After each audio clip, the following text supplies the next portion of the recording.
Γιώργο, τι κάνεις? Γεια σου, Πίδα, καλά είμαι εσύ. Μια χαρά. Πώς είσαι στην Αθήνα σήμερα? Μια χαρά είμαστε, ήρθαμε για ψώνια. Τέλεια, πώς μπορώ να σας βοηθήσω?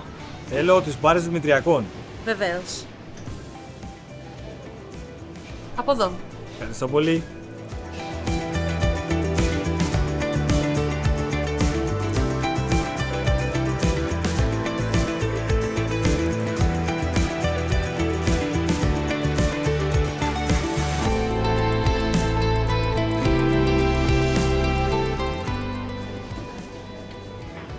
Καλημέρα Γιώργο, τι κάνεις?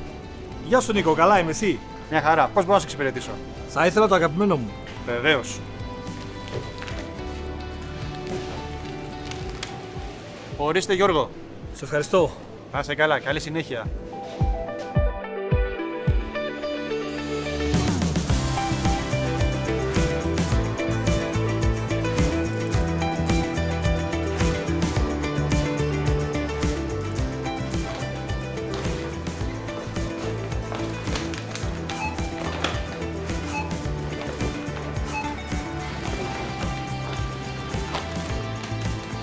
Ορίστε η σακούλα.